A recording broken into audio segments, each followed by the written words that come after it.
Hello, my friends, and welcome to a brand new episode of Discourse in Magic. My name is Jonah, and in this episode, we sit down with Jamie Allan. Jamie is an incredible magician, illusionist, and magic show producer.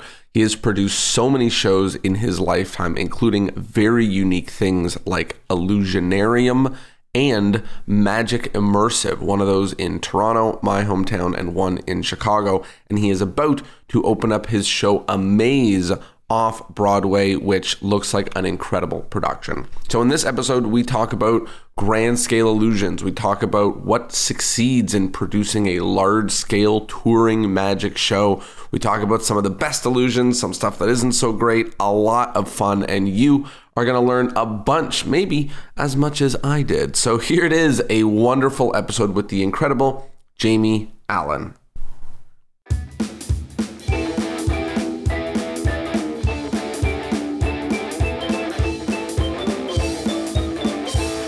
Hello, my friends, and welcome to a brand new episode of Discourse in Magic. My name is Jonah, and we are here with Jamie Allan. Jamie, how are you? I'm very well, Jonah. Thanks for having me on. I'm a fan of your show. Oh, I really appreciate that. I'm a fan of yours, man. You've done some really incredible and grandiose stuff over the years. So excited to get into what that's all about. Let's start sort of at the very beginning here. How did you get into magic? How did you get started? For me, obviously, I got a magic kit like every other magician on earth, but I think it was more because my parents were in show business and they knew a lot of magicians. So they weren't magicians themselves, but there was I remember when I was a kid, I came down to the lounge one day when I was young and Paul Daniels was there. Whoa. Just drinking tea with my mom because he was near and they were friends. So I was exposed to these people and that was kind of, it was very normal to me, when I was getting into magic later and the teachers at school were saying you need a real job. I didn't know anybody that had a real job. Yeah. That wasn't in show business. That was the closest thing I knew to a real job. So it was always a very normal thing. But the thing that was the turning point for me, the thing that really got me into it was I went into an antique store with my mom and we were looking for a top hat so I could dress up like a magician. And the guy said, "We've only got a magician's top hat." He took us into this back room and there was the entire collection estate of a magician that had passed away. And we ended up for pennies purchasing loads of this stuff because it was a time before eBay, right? Mm-hmm. So, and that was what really got me into it. So, I was learning from like modern magic, like with the really, really old books and stuff. And my dad would sit with me and it was an activity for me and my dad and we would try and decipher the tricks and yeah, so that's how I got into it. And my dad had a good brain for it. He kind of understood it and he could work out anything, What part of show business were your parents in? They were musicians. So my dad was a musician, a songwriter, a producer of music, a musician, a guitarist mainly, but he also played keys and drums and everything. And they had a band called Touch of Velvet. Before that, my dad had a band called Second City Sound when he was a kid, and they had a couple of chart hits, but nobody remembers them now, like one of the earliest hit wonders. And my mom was a singer called Kay Kennedy, and they used to do summer seasons together with this big show band, Touch of Velvet. And because of that, at that time in the UK, there was a lot of variety. So they were always on with maybe 2-3 other artists, and there was nearly always a magician. Awesome. Okay, yeah. So you were really close to it, and then you got just the stuff of a magician, and obviously the books are easy to navigate, but were you looking at a bunch of props being like, what the heck is this stuff? Exactly that. Like my first magic set was, I don't know if this made it across to Canada. I know it was in the States. I'm sure it probably did, was a Fisher-Price magic box, which was like a chamber that you could put different things inside. If I just look around this corner, I might actually, is it here? Yeah. I know this is a video podcast, but I've got one right here in my dressing room, and it's a prop in our show. Oh, and I've got my camera's trying to follow you everywhere, and this little guy. Yeah, so although doesn't make great content for an audio podcast, the Fisher-Price magic set was a box that had all these different chambers inside. That's cool looking. Yeah, and you could open. This is my actual magic box from when I was 5. And it's a prop in the show. And yes, but it was all very mechanical, Jonah. Like I was always fascinated by the mechanics of it, and that's taken me into really why I love illusions and things. Like I got into sleight of hand and things when I was more around 10. I started off being fascinated by these gadgets. It's so funny to hear like the beginnings and how sometimes you can piece together how things ended up from sort of what the beginnings looked like. Walk me through like, obviously it sounds like you had supportive parents to sort of make this a possibility, but at some point, you get to the age where people are asking you what you want to do. Maybe they're, you're going to uni or you're, doing something. And what was like that part of the journey like where you started taking magic seriously, or were you full swing by that point? I was always going to do it. I left school when I was 16. Because in the UK, that was when you could leave school. And in fact, I left when I was 50 because of the way my birthday falls, because I had a summer season. I was booked as, in the UK, what we'd call a red coat, where you're an entertainer at a holiday center. Oh, cool. Yeah, and I would call bingo and do games with the kids and DJ, but on a Wednesday night, I would do my show, and on a Saturday morning, I would do a show for the kids. And, I got the pricely sum, I think, of £150 a week, and I was the richest guy on earth. So you left school because I guess you already had like a gig. I have a very similar story. I was touring summer camps in the summers of university when all my friends were doing internships. And by the time it ended, I was like, this kind of works, man. Like, I'm kind of doing it. What was the next steps from there? Because I know that, a lot of magicians that I talk to are like gigging magicians, but it sounds like you sort of spent a lot of time on the road of like producing shows. That was a long time down the way. I mean, I started off, I'll give you the whole thing in a minute. I started off as an entertainer at a holiday park the first year. The second year, I wanted to be the cabaret acts that were driving into those holiday parks and doing the circuit. So the next like 2-3 years, I did that until I was like 19. And then I joined cruise ships. And then I stayed on cruise ships a bunch of time. And then I saved up some money. I was really learning my craft in big venues and big theaters. And I made a conscious decision. I used to do close up as well when I was young, but I had some bad experience with close up. I didn't like the insults. I just didn't want to do it. And I said, I'm going to try everything I can to stay on the stage. And I've been able to manage that for the last 30 years.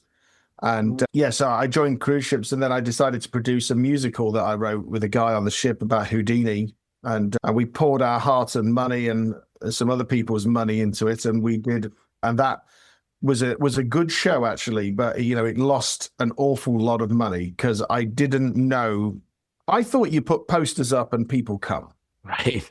I didn't. We didn't understand it. We hired a marketing person, but they didn't know either. Where were you doing this show? So we had lofty ambitions about thinking, hey, we're going to open this show, and before you know it, it's going to be in the West End, right? Because there's a kid. I was like 25, 26 when I did this, maybe 27. And I didn't know enough, but I thought I knew everything. And we did it. We opened it in Weston-super-Mare, which is near Bristol in England. We had a week at their theatre. And actually, that week sold really well. And I think because that theatre was good at promoting it, and we didn't know how it works. And that one theatre was saying, hey, we've got this brand new premiere of this musical that, might go to London, and they're workshopping here. And it actually made good money. But the week after, we went to Liverpool. And I think when we got there, we'd sold something like 12 tickets. And we were there for 6 shows. So, I mean, I cancelled the rehearsal, asked the box office to print me like 1,000 tickets and handed them to the cast and said, go out to the shopping centre and give these away. And then it was all downhill from there because the following week we'd sold more, but we were paying for everything up front. We'd lost all this money and we had to pay the cast, and we paid everybody, but it was a nightmare. By then it was just a point of, ramping up every credit card and it was, hell. So just because of my curiosity, Houdini the musical is a magic show that was also a musical? It was about it. The theory of the show was Houdini performed thousands of shows, but two of them changed his life, and you're invited to both.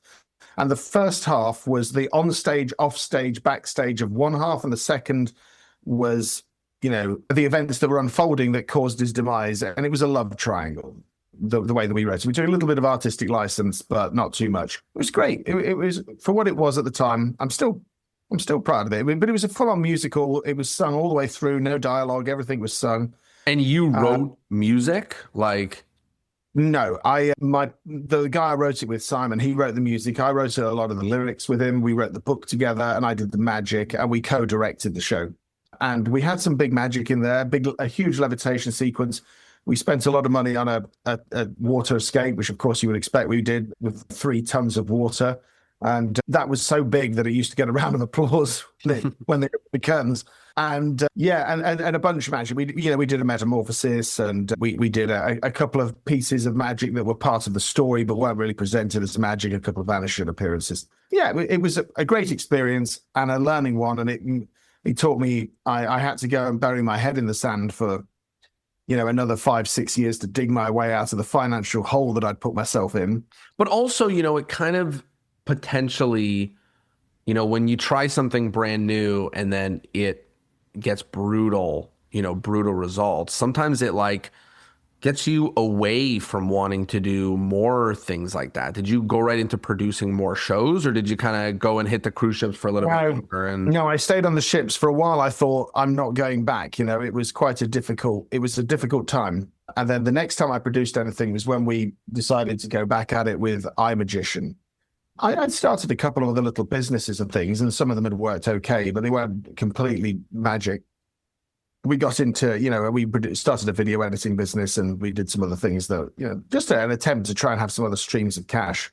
But then when we did iMagician, I toured that for 3 years around the UK, and that did really well. And then I did the Impossible show in London, which kind of helped. I didn't produce that show, but it was a multi-cast show with Luis de Matos. And he's awesome.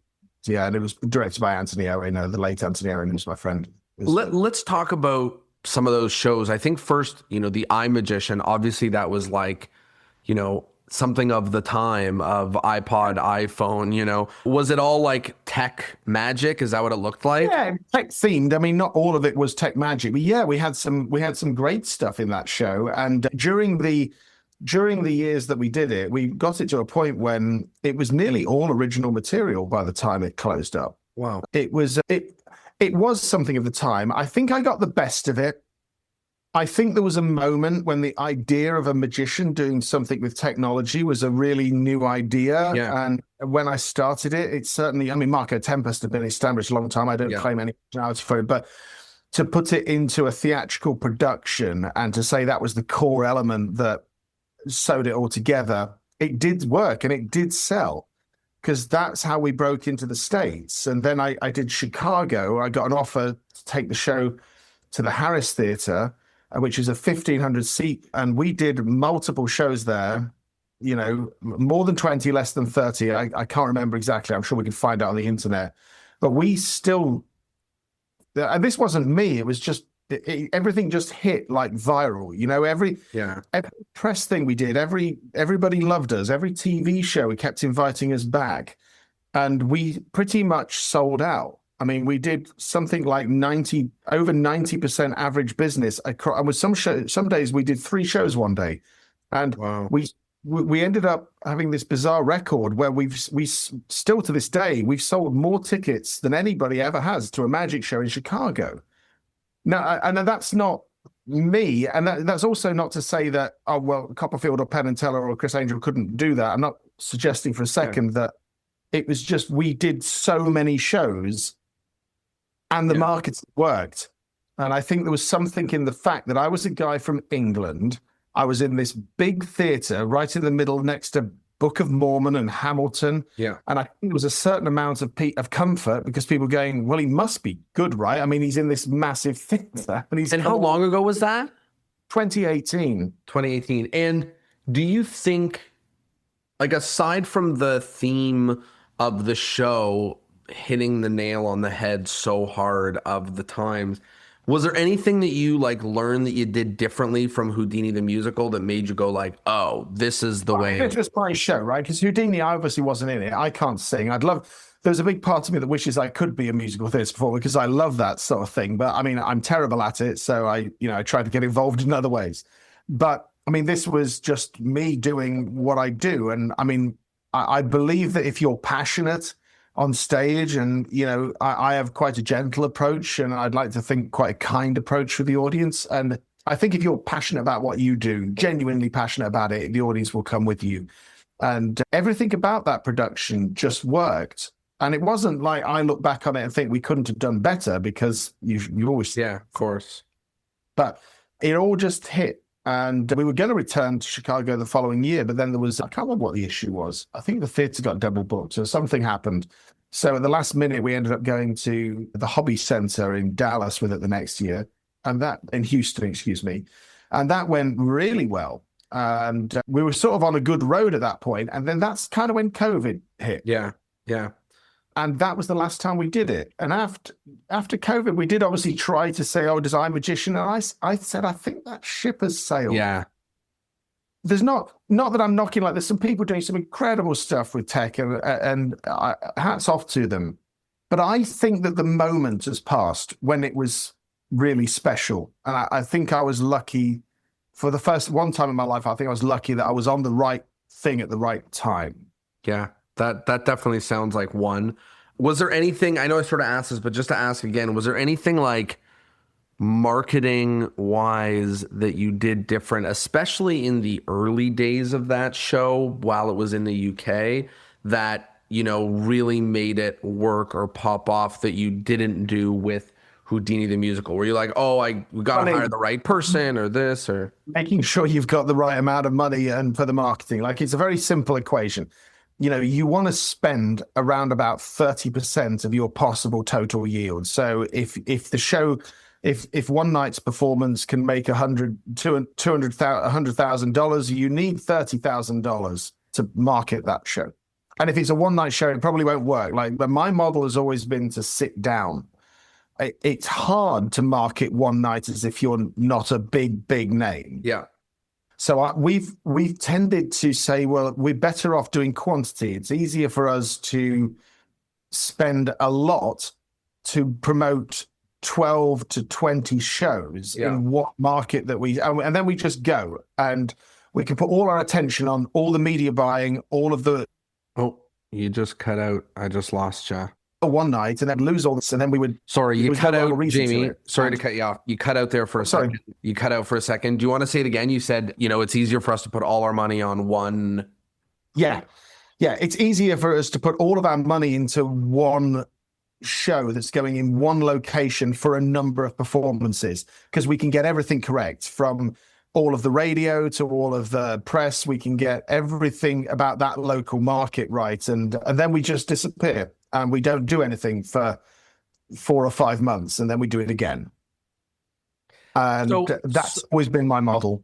So first of all, it's really interesting model. I have a couple of questions about it. The first is, like, it's probably different now in 2025, but back in 2018 or 17, like, what was the predominant marketing areas that you spent money on to sell tickets? Was it like Facebook ads? Was it, getting on TV spots or something like that?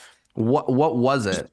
Sorry, was that unstable? There we are. I think it's come back. You are back. I'll ask it again, which is, I'm sure it's different now, but back in 2018, like, what were the things that you spent marketing dollars on to get butts in seats? Newspaper ads and physical ads in places back then, because Meta hadn't really solved it. Now if we go into a market, we have nearly everything is going on to digital. Yeah.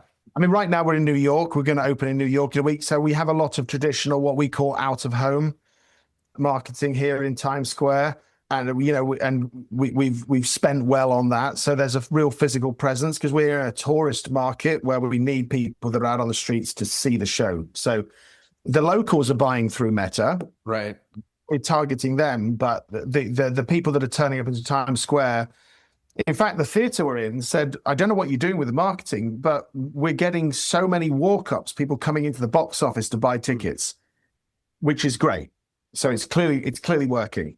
And Cool. we've lost money enough times that, right here, right now, I mean, our first week here is almost sold out with just a few singles.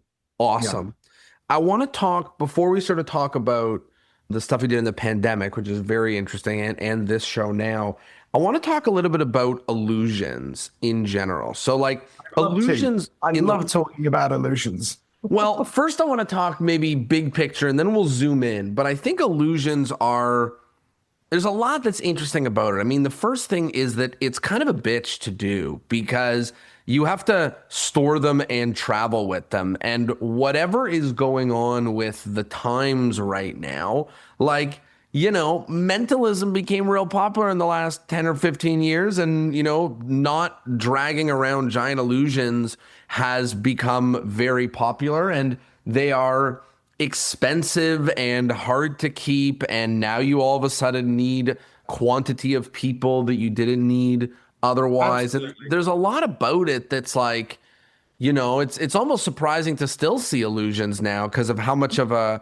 bitch it is to like work with and to use. When did that start with you? And was it buying illusions? Was it building illusions? Like, what did that part look like? Everything in between, right? When I started, I was buying some, building some with my dad.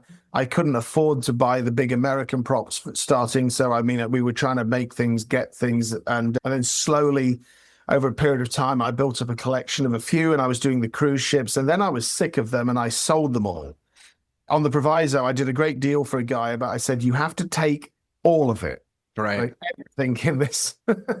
And I said, I'll not do illusions again unless I'm not going to be the one to carry them. And then when we came back to them, a couple of them in iMagician, it was fine because now I had a crew and they were going to help. I don't mind helping. I quite enjoy the process, but I didn't want to be the last person there unbolting.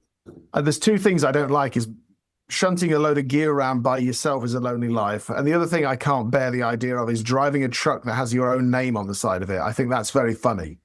But yeah, so the illusions, I mean, I love them, but I don't know if they kind of went out of fashion a bit now. And I've seen the circle come around because now when you do some illusions again, people haven't seen them. Not live. No one has seen illusions now, Not live. No. I had this like big gripe, I went to Vegas and saw like a whole bunch of shows and, people have mixed opinions about like David Copperfield's show. And I was like, I don't know, man. That's a lot of illusions. That's pretty awesome. Like, you go to Vegas, you think like I'm going to Las Vegas, like I'm going to go see like the biggest magic. And then it's a lot of like camera projectors on people's hands and things like that. Yeah. And then, you see this guy make a dinosaur, a motorcycle, a car, a UFO, a child all appear. And you're like, this is what I was after. The thing about illusions that's really great right now is they're great marketing assets. Because when you're showing clips or promos, you can only show cuts of so many clips of audience members and you holding a deck of cards that if you're asking people to part with $200 for a ticket, you got to show them it's a show.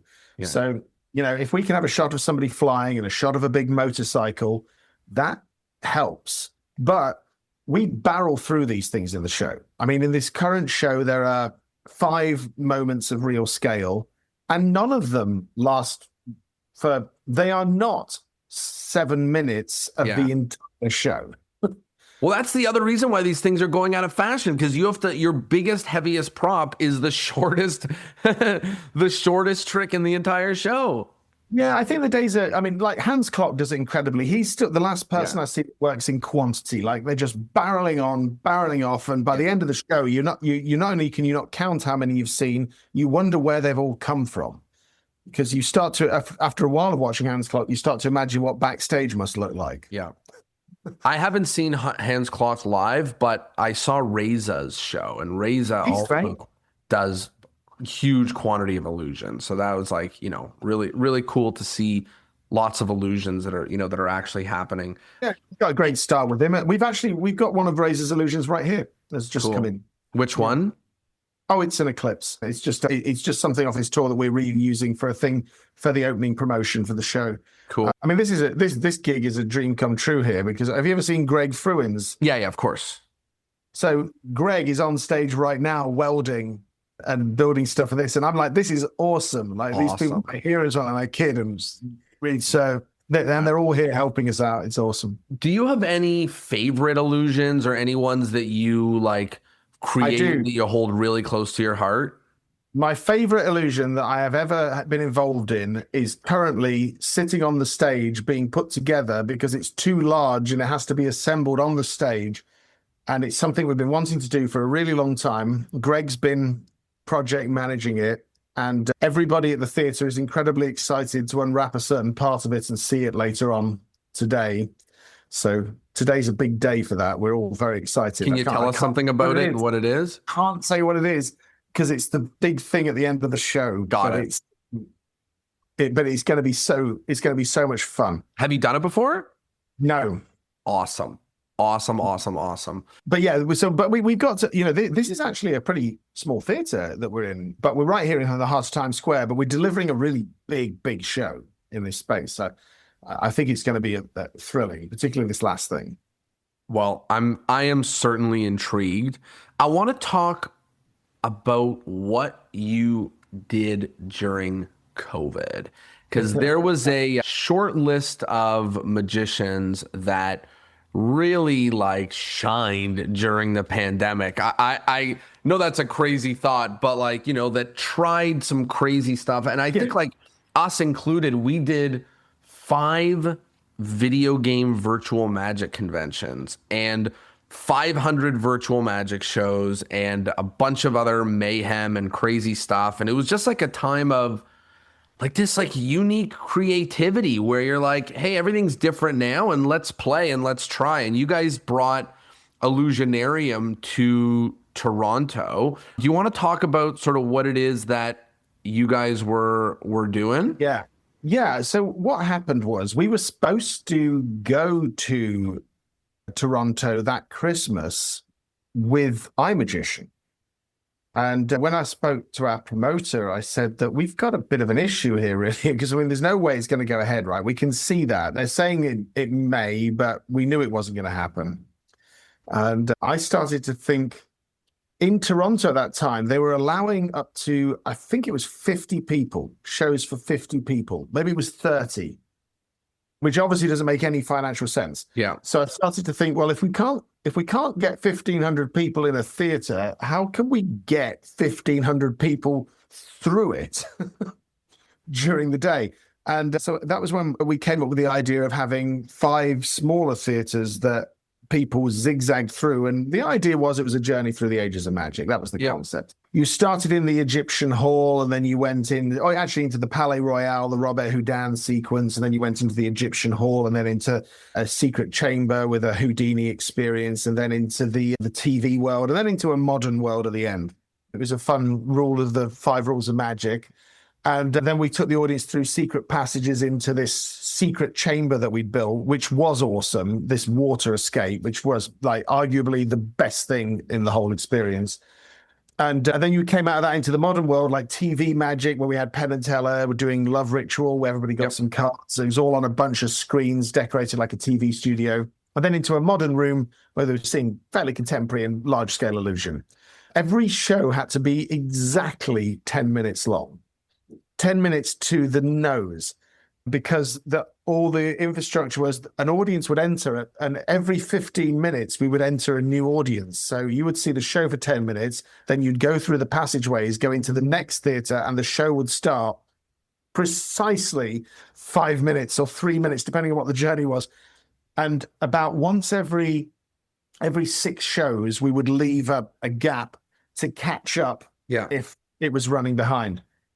But it was an absolute logistical nightmare because it sounded like such a good idea on paper when we first started it.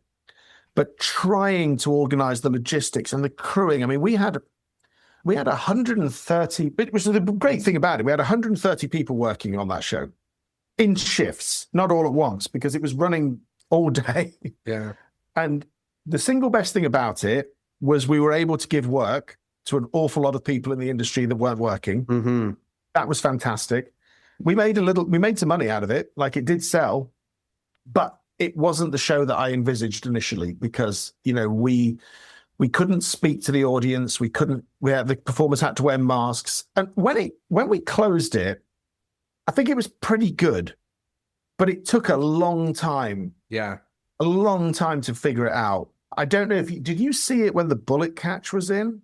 The video of the bullet catch with the actual bullet catch, a real. No, I'm pretty sure we saw a video of a bullet catch. No, we had it. We had a marked bullet. It was the best method. It was done in Palais Royale. We had the incredible. What I'm not misimagining. It was a video of a bullet catch or something. It was. That's where it came from. There was a thing at the end where Houdini would talk about it on a hologram, and it was just like, what happened at the time. But we switched it out. So it went from the hologram into an actual bullet catch that somebody was carrying a signed bullet that they'd signed in the preamble room. They were carrying in a glass. And it was so clean. And the guy caught it. It was a fantastic start to the show. And when we changed that one element, it suddenly was like, whoa, this is the first thing we're seeing. It was brilliant. And we changed a lot of the magic in the second room. The secret chamber was brilliant. But then we also added, as soon as the performers could speak, we were having them pick things around, and we finished with like a big prevision thing that everywhere they'd been, we showed all the videos of all the reveals on the walls and the artwork. It was pretty good when it closed. Took a lot of time to figure it out. And I loved that we got to give this work, and I loved that we got to build a room. Like building the place was it's crazy so much fun. But we couldn't quite spend the money on it that it really deserved, because it wasn't like Disneyland level. It was pretty good. I mean, it was not inexpensive. I mean, it was millions and millions of dollars. But it's amazing how quickly that money goes when you. Yeah. What did you learn from doing that? Like, aside from all of the COVID and all that stuff, like, I think there's something interesting about the way that you have been talking about it, which is like, it's your baby and it's this huge production, but also, there's parts that you look at it and like, are really openly like, kind of not what I wanted. And like, that wasn't really that great. And that's like a hard thing to do. Like I knew it before it opened, what was going to work and what didn't. Was the water tank in when you saw it? Yeah. It was great. Yeah. So that was the first edition. And when we did that, it was suddenly like a lot better. Like, it was all a lot better. But when we were about to open it, then we got shut down again. And we had the point, before we even got it to open, we were gonna, like, we don't know how long, so maybe this thing doesn't open at all. The producers decided we'd double down, and we managed to do a deal with the venue, and we kept everybody on low pay, rehearsals. But I knew, like, I wasn't even there anymore when it opened. I was watching the cameras because, I mean, by now I'd gone back to England because the visa that we had run out. And then we came back. And we fixed it to the best of our ability. And at that point, we spoke with the producer, and we had the opportunity to move it into Chicago, into this new form, or bunker down and try and get through the end of summer if we could get to the Christmas season, and maybe it'll run. Because we figured by the time it closed, we kind of had something now. Yeah. But then we changed it into this new format, Magic Immersive, and that was great. And you did that in Chicago? Yeah. And how was that different? So we still built the museum elements, and we had people going through a museum. And if they wanted to, as a VIP upgrade, they could first go into a new Palais Royale that was downstairs. But then we took the entire audience as once an hour up into an arena, and we built 4 stages on 4 sides. And the idea was large-scale magic, closer than you've ever seen it. We had 200 people maximum at a show. They were all standing. There was some pockets of seats they could take if they were feeling tired. But the audience moved around between the stages that were on all 4 sides. Wow. So Egyptian Hall, and we had the satellite stage, we had the water cell, and we had Evolution, the modern room at the end. And we had massive stuff like a drill of death. We had just huge scale illusions that were being, we wheeled a Mendoza drill of death out into the middle of the room. Like, it was incredibly large. And that show really worked. It was 55 minutes. And it was a huge party. And the sound was a big issue when we did it in Toronto, because we were trying to figure out how can we not have the sound bleed between the room, where this was no longer an issue. It was like a rock concert. it was fantastic, and I think that show will come back. Cool. Well, Yes. it's really cool to do something brand new. Obviously, there's a lot of hitches, in it, but oftentimes you do something brand new. It takes a couple of real iterations to, Yeah. make something out of it that is. Great shows are not written; they are rewritten. That I like that. That's a really good quote. Not mine. It's Cameron McIntosh's. Cool. Talk to me about this show, Amaze, that you're doing in New York. What's going on with this? After years of lugging around all this gear, I said, wouldn't it be great to my PM Tommy if I said, why don't we do a show? Because we were having a hard time trying to string together dates in the United States because we sell well in the States, but we were getting tour dates, but sometimes we get 2 or maybe 3, and then we might not have anything for 2 weeks. Then we get another 1, and then maybe 2, and then 3. And we weren't established enough to really route it. So I said, why don't we come up with a show that rather than we have to send a truck, and this seems to be the big problem with all the flights, let's make a show that we can put into some Pelican cases and we can have sent to a location. We can get in the back of an SUV at the airport with them, and we can go and do this show if the venue has the right facilities. So we wrote that show. We called it Amaze, and it was more like a biographical storytelling show based around smaller magic. And we finished that run in the Rhapsody Theatre in Chicago, where we ran for 7 weeks. Wow. And that was that version of the show with this old poster here.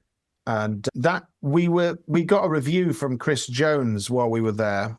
And Chris Jones is, he's a major theatre critic and one of the most respected. And he came to the show and he gave us his top marks for the show, his top score, and he wrote a love letter about the show, and it was just remarkable. And we were all very emotional when we read this thing, because I said to everybody that works with me, I said, just mark that, because that will never happen again. We'll never get that experience of acceptance by something like this. And he wrote in there, like, it's like Stephen Sondheim or Tony Kushner. He's the artistic sensibility of this.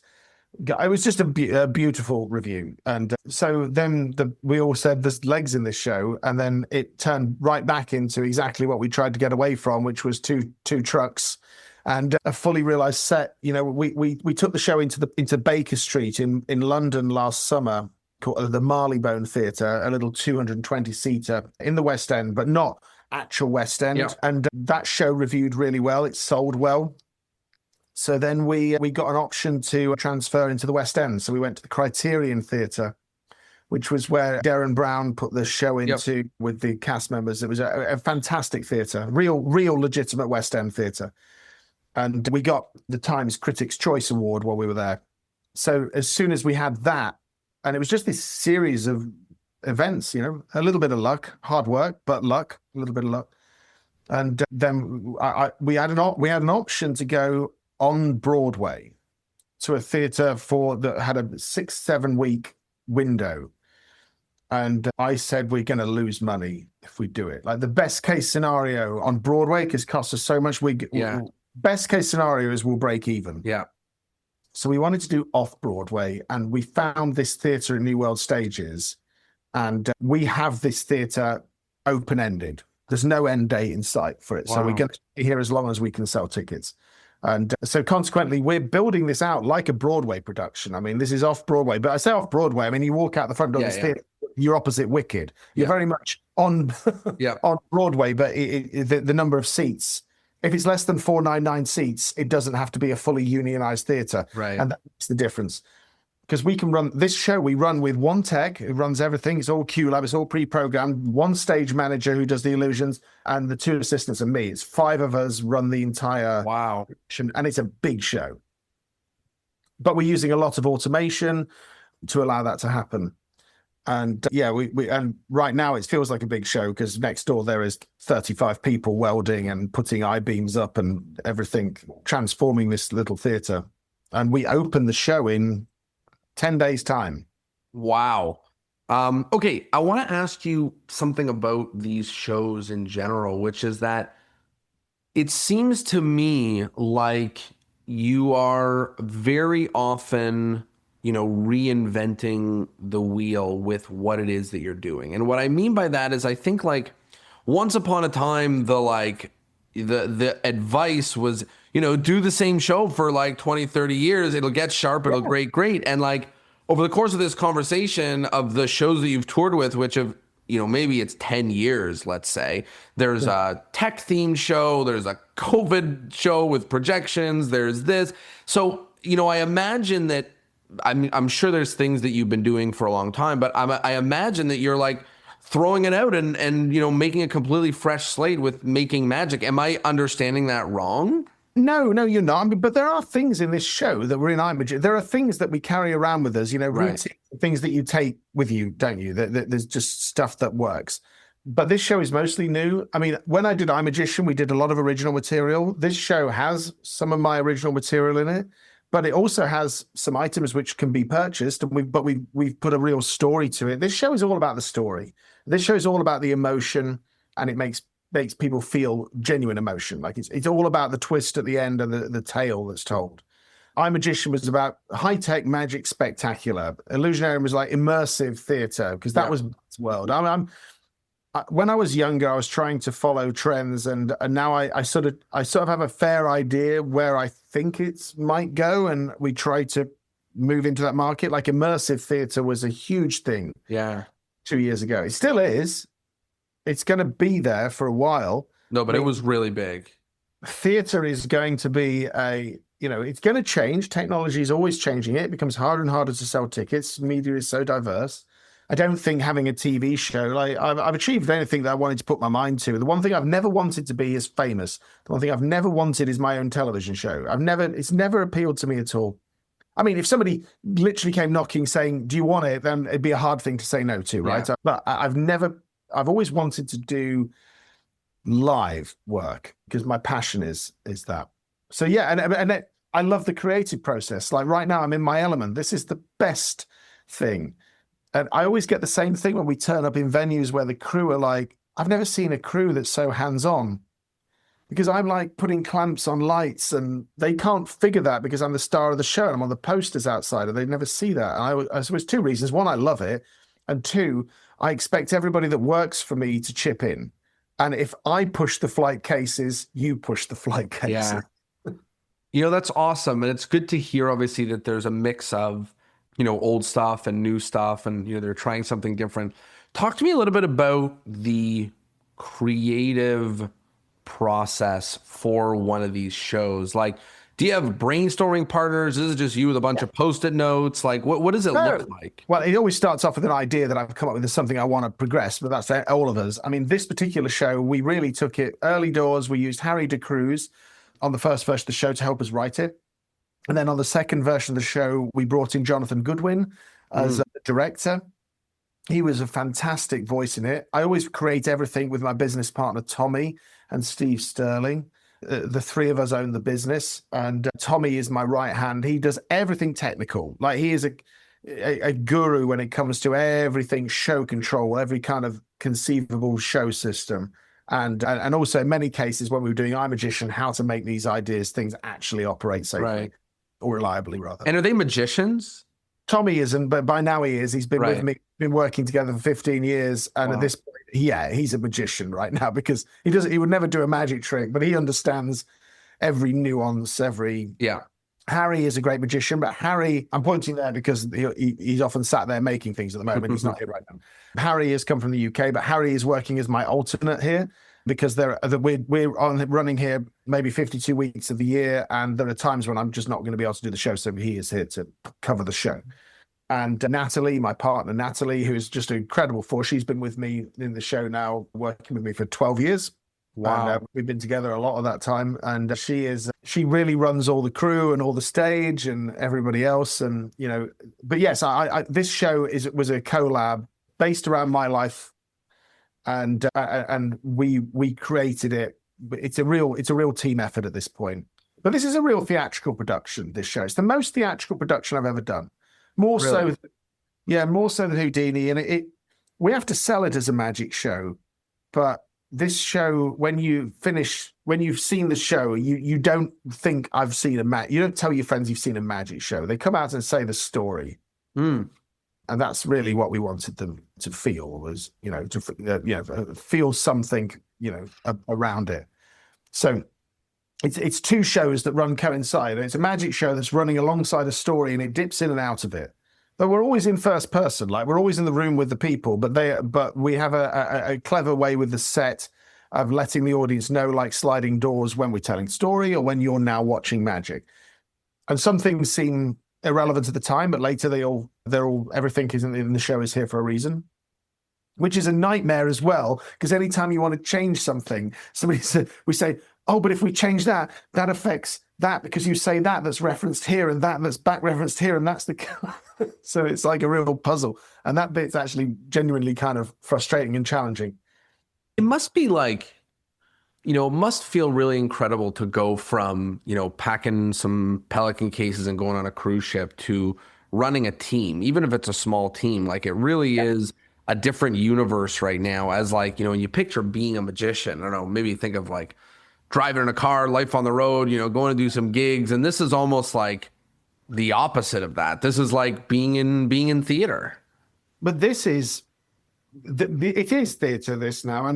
But I love having the people around me. Of course. So nice coming into work and having a team effort. And otherwise, if you're doing the show, I'd probably do the shows 7-8 times a week. And there's 10 shows a week. Harry will do the show 2 or 3 times a week. And that can feel like a mission, especially when you can't really change it. It's, 2 50-minute halves. It's a lot to go through. But when you're doing it with people, you don't feel alone in there. Yeah. You don't feel like a drag. And feels a little bit less like a grind, when it's... I always wanted to do as a kid. This is... Look, people say, oh, it must feel incredible. And I say, well, it feels incredible to come to New York. For me as a little kid from a little village in England, everything's so exotic. To come here to New York is... Yeah. I'm over the posters. I'm over the, walking around Times Square and seeing the images. That's very nice, but it no longer, it's not about, the ego long since left. We've been so battle worn and... Yeah, you're working. Like, it's hard for your ego to be, so front and center when you're like working real hard. Yeah, this thing now is just passion. I want to do it. I enjoy doing it. I love this show, and I love the opportunity to give it as a gift to the audience. I look forward to it because I know they're going to love it. Awesome. There's a couple of wrap-up questions for the episode. Before that, I just want to ask something I don't usually ask, but I think is interesting, which is I think it's possible that illusions are coming back, It's possible. I do think they were out of fashion. Yeah, for sure. And I kind of dipped out of them myself at that time. I think they are coming back. I think they're coming back. What sort of advice do you have for not young magicians, but young illusionists who are trying to do a little more of this, but sort of suffering through the challenges that doing large illusions bring? Do you have any advice or wisdom for them? Well, they don't have to be massive to play big. Some of the biggest things that I've bought have been some of the least reactions. And also remember that if you're buying an illusion today, most people, any audience, live audience, you put that out in front of, it's almost impossible they will have seen somebody wheel that box out before. Yeah. So you can still have an origami box. And if we'd have having this conversation 15 years ago, you say everybody... You can't do an origami box. Everyone's doing it. Right. Who in that audience will have seen it? No one.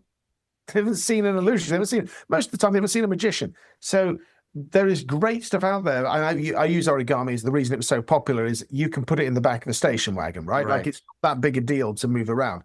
And some of the greatest illusions for a start are not that big. I would say that, it's not an excuse to rip them off just because you can't afford them. You're like, if you can't afford to buy a Ferrari, you don't steal one. Yeah. And there are a million books on things that you can build cheaply and that you can create yourself that are just as effective. And that information is all out there. I would say that if I was giving advice on how to present illusions today, I would do it candidly. I would talk more about it to the audience. I would educate them slightly on what I was doing. I think that presentations that involve patter, that you're chatting while you're doing it, I still think, are very effective because it takes away any ickiness. We are doing a routine in this show where we're doing, because the show is set in the 80s. I didn't mention that. So we're doing one that is a direct piss take of an 80s magician, with the girl, with the music, but we are referencing it and we are aware of that.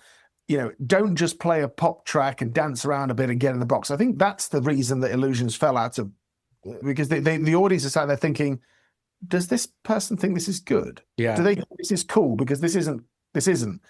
And there's no reason. I think people like to know the reason, why you're doing something. And there's no reason why music plays and a girl that's far hotter than you could possibly have, or a guy, if you do the way around, but comes out dancing around the stage, and for then no reason you put them in some contraption and cut them up. It just makes absolutely no sense whatsoever.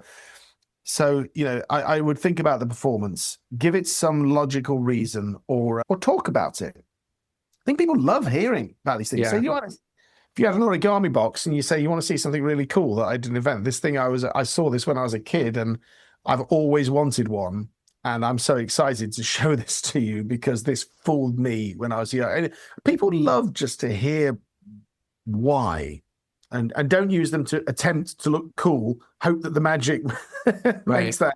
No, but I think it's good. I think it's good advice of possibly the modern version of experiencing an illusion doesn't look like it used to, which is dancing girls and music and, whatever. But instead there's a more modern take on it, which may be, talking about it and maybe, doing something that is retro, but owning the fact that is, or, just being aware. I think that's a good piece of advice, whatever you do in magic, right? Is just be aware and of who you are, what the audience, take yourself out of yourself and think, if I don't know me, what on earth do I think that I'm doing right now?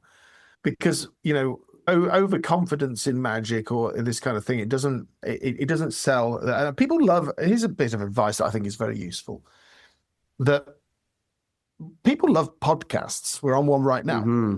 Just listen to people talk. Now, there was a period of time, if we went back, again, 10 or 15 years, where you thought of your job as a performer is to present the best version of yourself and to be slick and have everything together. But now, I think people want to know who you are. And there was a time you'd structure your show that you do a bunch of tricks, and maybe near the end, you'd tell a little story about yourself because you feel that you've earned that right. Yeah. I think today's audience want to know who you are from the moment you come on the stage. And I think that all of your magic will sell better if you're honest and present and authentic, and the fact that you're just happen to be passionate about this thing. Right. And I think the more honesty you can put into an art form where we are being forced to lie to the audience to give them the experience they need, the more authenticity that you can get into your magic, I think that it pays dividends and people can feel it. And it's like a podcast. It washes over you. I think that's fabulous advice. And I think whatever it is with the way that the internet and social media works right now, we get more peeks, behind the curtain as to people's authenticity, what their life is. People talk about how TikTok is, you in your room shooting a video, and Instagram was curated content, and that, whatever it is now, the whole authentic and what's really going on and the behind the scenes. And, that part is really interesting and really of the time. And I think it's great advice for magicians, especially people who are making something new. We didn't get a chance to talk about it, but I'd love to ask a little bit about the book that you put out for magicians, Everything. What's in it? What's that book all about?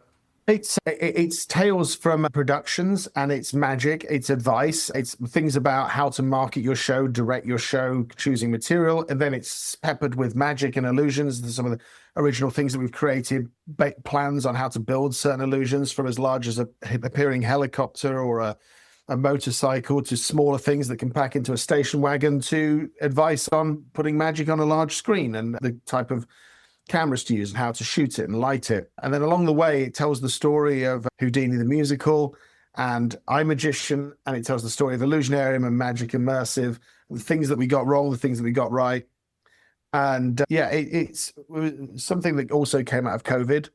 I wrote the book because I wanted my kids to have the book with the stories. Yeah. Nobody else was going to write it, right? So it's written in the time just before AI. So You actually wrote it. Actually wrote it. I might republish it in the future and add one more chapter about a maze, because this kind of has rounded off my journey, because I don't know what gig I'll do after this, or if I want to. But yeah, it was a great gift. I mean, we made some money out of it, but you don't write a book for the money. It's too much. I think I have like 4 copies of it left. Oh, left. Okay. Well, if people want it, there's room for 3 more to be sold, I assume. So you can. At some point, I'll republish it. At some point, I'll do it, because it's a massive book as well. Yeah. Huge and heavy. I remember it I think you launched it at Blackpool or one of those. Yeah. I think you were there, right? Yeah. Exactly. I think I met you at that Blackpool stand. I remember that was awesome. This has been really cool. I have a couple of wrap-up questions, but this has been very, very interesting. I think the first of the wrap-up questions is what we call the endless chain. So in order to keep the podcast going on for eternity, each guest is asked to recommend another guest that would be a great fit for this kind of conversation. There's 2 catches. The first catch is that I haven't interviewed them already, which is getting harder and harder. And then the second catch is that you have to be able to put us in contact. You can't just name someone awesome. Okay. So I don't have the full list in front of me, so I'll go with one and I'll have a backup. Tom Crosby. Never interviewed him. It's a great one. He's fantastic. Great. That's an awesome one. You did it in one go. Very impressive. The next part is, just talking about maybe distilling what we spoke about, because we've been talking for about an hour or so, and people listen to podcasts while they're, washing dishes or whatever. And I like to think that when people think back to this episode, they don't just think about a wide-ranging conversation. Maybe there's one big idea or big concept that, you're hoping that people take home with them. What's one thing that we spoke about, or maybe even that we didn't, but you think is a really important message that you think magicians should take home with themselves from this conversation? I'll repeat what I said earlier. Authenticity. Love it. I love it. Authenticity. I love the quote that you said about shows are made in the revisions. That was a good one. I like that too. Love it. Yeah, authenticity. I think that's great, especially in 2025. Our bullshit sensors are so sharp. And magicians have a lot of bullshit. They try to create a persona of the boss, this mysterious. I don't think it plays the same. I'm not saying for everybody. You have to be a very special kind of person with a very unique personality to get that to play. Yeah. I don't say there's no such thing as a blanket rule, but generally, I would say being authentic is. When we're doing something that at some base level is inauthentic, the least we can do is try and give them a little bit of room. Awesome. I love it. That's fabulous advice. And last thing is, where can people find you? Where can people get tickets to see Amaze in New York? Amazemagic.com or any ticket broker. And at the moment, we're blessed with, we're not on any discount sites right now. For one of the first times in my life, we're actually selling. Awesome. Well, congratulations, Jamie. Thanks for taking the time to chat with me about it. And I'm wishing you best of luck on this show. Sounds really awesome. Thank you so much. It was really nice to chat. Yeah, same here. Thanks for being here. And thanks everybody for tuning in. Take care.